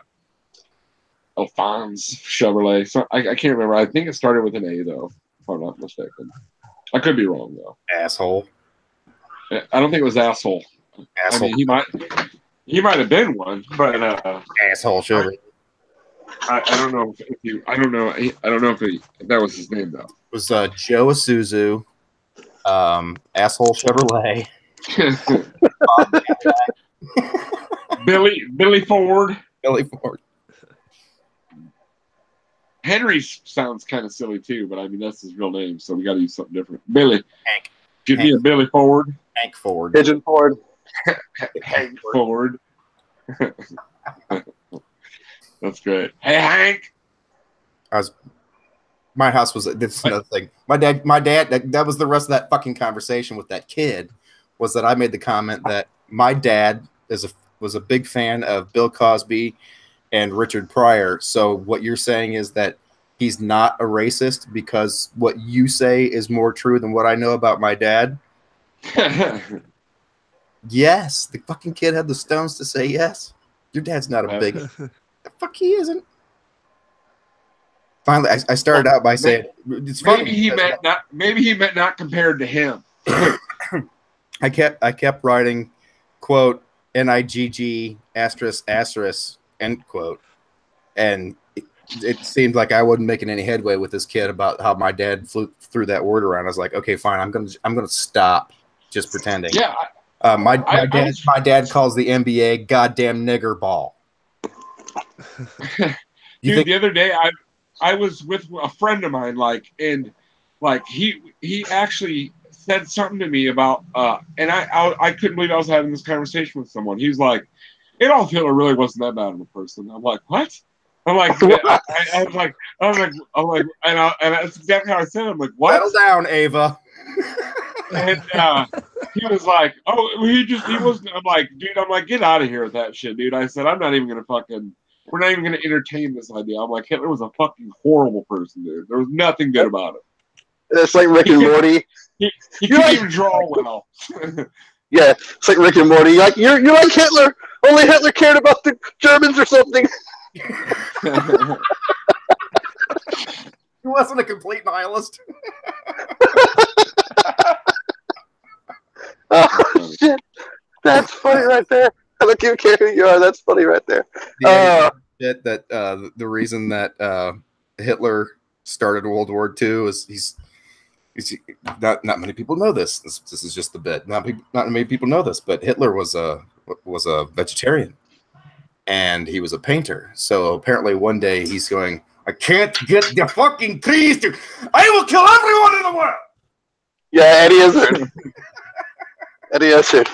Can't get the fucking trees to.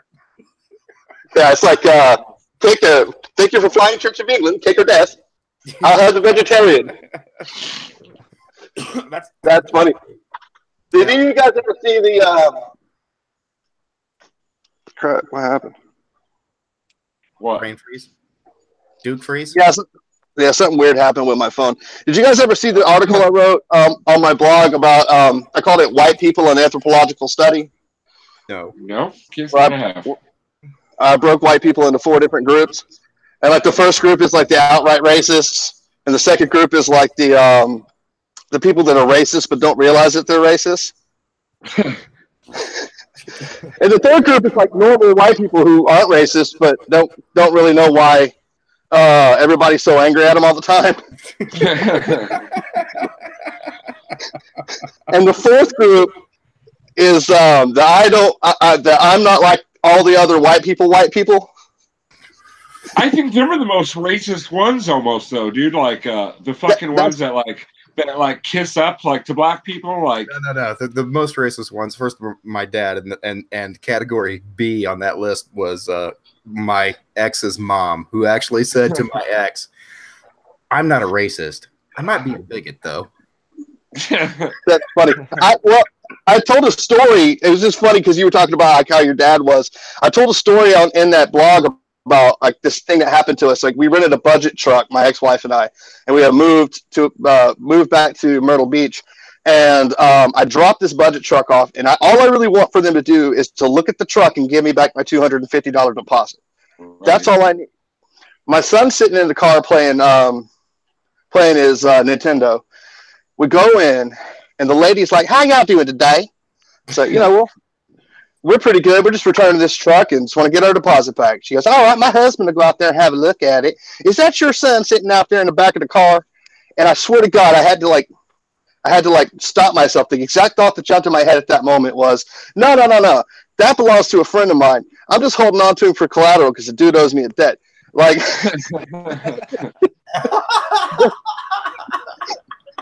but I didn't say that. Reaction if you would have said that, that would have been fucking golden. How do you feel about biblical slavery? Yeah.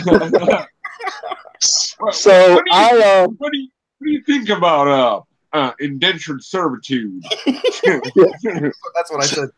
Biblical slavery. So I said, yeah, that's my son, and I want to like hashtags not endorse. I do not endorse anything this person said. I'm just going to tell you what this person said to me. But so she said, she goes on this like 5-minute tirade where she says, how old is he? I said, he's 8. She's like, my daughter's 8, and you know what she wants to get her? She wants to get her a black boyfriend. Can you believe that? Can you just believe that? And we tried to take the scriptures. We tried to take the scriptures and show her where it says in the Bible that the races ought not to mix, but she don't want to hear it. She says she's going to get her a black boyfriend, and he's going to become her black husband, and then she's going to have a bunch of little half white, half black babies, and we ain't nothing we can do about it. And you ever see those little half white, half black babies? You see how beautiful they are? Aren't they lovely? Aren't they just pretty? Now, do you think God gives them and makes them so pretty because they don't have a race to identify with?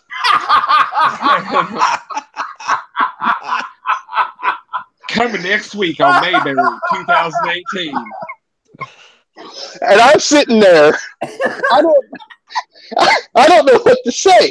Like people have said to me, like I've told that story before, and people have said to me, I would have said this and I would have said that, and I'm like, I don't believe you. Yeah, see, I just did. You're just like, you're shocked. Fucking balls off, and then hope that she begged out of it herself, so that I didn't have to say, "You're kidding," right? Right. I just got my money and left. That's like, I'm sure you had an incredulous look on your face. You're like, oh my god, holy! I had a look of pure shock. Yeah. Oh my fucking god! I can't believe she's saying this. When somebody says something that's completely out of left field like that, I just can't let it go. And this isn't a great example of it, but it was definitely an honest response to a "What the fuck did you just say?" We're camping in West Virginia in a national forest, I think. There's nobody in this campground except for us, and then the camp host has a camper. And the bears. Yeah, us and the bears. We didn't have they were there. Smell like squatch. And this guy's camper is just it's every bit as delightful as you can imagine a West Virginian camper that's managing a national forest campground camper would be. And seemed like a really decent guy. The first day he came over and he asked if we wanted any wood, and then he had a trailer and he split the wood himself and loaded up the wood on the trailer and brought it over with his 4-wheeler, and it was cool as fuck, and we're all good and cozy, and he hangs out after he delivers the wood, and we start talking, and then he starts telling a story about my dog, Rudy. She was gone before you guys. Well, Pavlov was with us too, so Mole, you remember Pavlov. Mm-hmm. But I didn't give a fuck about Pavlov because he wouldn't ever do anything to make anybody think he was threatening, except that he kind of looked like a wolf puppy. But Rudy would approach people, and if you had a dog that was even remotely inclined to fight, they were going to go at it. But there was nobody there, and I generally didn't keep her on a leash anyway, because when she got corrected, she responded. So anyway, he starts talking about the dog, and I'm like, I'll be wary of the wolves and the bears and whatever the fuck else he was talking about. But he goes on to tell a story about somebody had he said it was a pit bull, but I guarantee goddamn you it was not, that tried to bite him. And he grabbed that dog and started swinging it over his head from one side to the other until it was dead. Yeah, I guarantee it wasn't a pit bull either. Now that you say that. But I just stood there with my mouth open. I'm like, and I'm thinking to myself, how the fuck am I supposed to respond to this? And then my brain shut down, except for a few squirts of adrenaline. And I said, if you hurt my dog, they will never find your body. I had like when I was 17, like a friend of mine, and like a couple of the other of my friends, like they thought it was funny to kill a cat, and I was fucking like, oh, I was livid, dude. And they're like, I got razzed fucking horribly for it. Oh, you're a fucking pussy and blah blah blah. I'm like, no, dude, I just don't think you should fucking kill an animal for no reason at all, dude. I'm like, that's just cruel, you know. Aside from the kid whose idea, I'm a pacifist, but the kid whose idea was to kill that cat, the other friends that were calling you names were secretly thanking you for keeping them out of it. Probably, but I was aghast, dude. I don't have the heart to kill anything, dude. I could never hunt. I mean, if I had to murder a cow to live, I suppose I could probably do it. But I mean, I just don't have it in me. Because they were fucking with the dogs, and the first thing I ever killed was a red-winged blackbird, which this was 1974, and I did not learn until later that summer that at the time the red-winged blackbird was on the endangered fucking species list. And I shot that thing in the head off a wire from maybe 100 feet with a. I have to admire the shot at least. Yeah, it was a great fucking shot, but I killed this fucking bird that I had.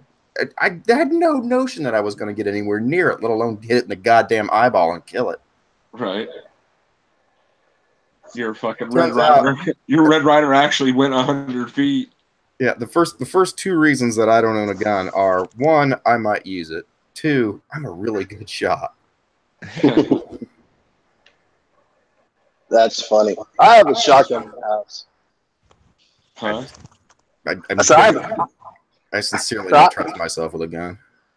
I've never carried one. I've never carried one. I would trust myself with a gun because I would shoot a person before I would shoot an animal. To be honest with you, probably. I mean, but I wouldn't go out and like commit murder. But if my uncle, sorry, I don't mean to steal it all, but my uncle, military. He did 4 tours in Vietnam because he liked it. He had a 357. Woo! He's one of those guys. Woo! No, he just really liked the Army and he really liked battle. Wow. He was never he's a Democrat. He's never a gung ho much of anything except the military. But he had a 357 in his kitchen. You know, the knife drawer, and then where most people would keep their utensils, he had a 357. He had a gun drawer. Yeah, in his kitchen. And this was when he was still sane, but he had a neighbor who wouldn't keep their cat in their yard, and it kept coming over to his yard and fighting with his cat. And he had told the guy, this happened 3 days before we got there for spring break. He told the guy next door in like February, and this was later, mid-March anyway. He said, if I see your cat, I'm going to kill it. And guy said, don't you fucking kill my cat. Because what are you going to say to a guy that did 4 tours in Vietnam because he liked it? So, at any rate, the story is that that guy's cat got into my uncle's backyard, and my uncle's cat, Ibsik, itty bitty shitty kitty, is fighting this other cat, and my uncle throws open the kitchen window, pulls that gun from the drawer, and shoots the neighbor's cat in the head while the two of them are fighting. Like, that's a hell of a fucking shot, Unc. He's like, he said, there's a piece of skull that I couldn't get out of the fence back there if you want to see it. We're like 15, 16 years old, so sure as fuck, we wanted to go see that little piece of cat skull that was stuck in his fence. It was there. I wonder what his neighbor thought. His neighbor asked if my uncle had seen his cat, and he said yes, and I won't see it again, and that was the end of it. The cat turned around and walked away. Well, that's one way to answer. My uncle was still in the military. He was a major, and he was working at the Pentagon. This guy wasn't going to fuck with my uncle. Major pain in the ass. Airborne. You get a major with an airborne patch on his shoulder, you're probably not going to fuck with the guy. Yeah, probably not. I can't believe he did 4 tours willingly. Yeah, no, he was. He graduated second in his high school class and enlisted. Huh. Career military then? Yeah. Afterwards, I assume. Yeah, he's the one that was at the Pentagon when on 9/11. Huh. He had retired and was still working at the Pentagon as a subcontractor. Which is why Mom doesn't remember 9/11. Are you saying he's with the CIA? No, literally, Mom doesn't remember 9/11. Really? Have you never been in a thread or a stream when I was telling this story? No, I never have. If you look at the picture, look at a picture of the side of the Pentagon where the plane hit. There's a distinct vertical line where nothing collapsed and virtually no damage except for some smoke damage. Yeah. And that was a wall that had just been and bolt. It made it thicker and put more fireproofing around it and shit like that. And when they ran a bunch of cables through it, communications cables, fiber optic, they embedded it in the concrete so that there was no access to the wires. And my uncle was working for the company that was making those computer upgrades and those communications upgrades. And on the first floor, just to the right of that wall, is a set of windows that are blown out, and there's smoke damage on the wall outside. That was my uncle's office. He was in it when the plane hit. On the first floor, on the other side of that wall, was a cafeteria where most of the casualties came from, because people had gone to the cafeteria to watch the TVs to see what was going on in New York. The reception was bad, so my uncle walked on the other side of the wall to where the upgrades had been made, and his computer to watch it. And when the plane hit, he was uninjured. Wow. But we didn't know if he was alive or dead until 6:30 that night, after Mom had already spent the day in the hospital. Right. And so your traumatized mother blocked it out. Yeah, she had no fucking recollection of the what happened on 9/11 or anything until she got the phone call saying that her brother was alive. Oh, and he was the reason that she got the phone call was from my cousin's nanny, who had seen him on the local television coverage. Apparently, as soon as it hit, he climbed out the windows that had been blown out and started looking for bodies. Wow, that's crazy. Well, fellas, I need to wrap it up. It's about 6 o'clock. I got some stuff I got to do. I want to thank you for coming. Do any of you want to shill yourselves? Nothing to shill. Yeah, All right. You got. If you're watching us, you probably already know us. So, I mean, that's fair enough. Yeah, fair enough. I've certainly said my share. All right. Well, everybody, have a lovely, lovely evening. Good night, folks. Yeah. Yep. Have a good one.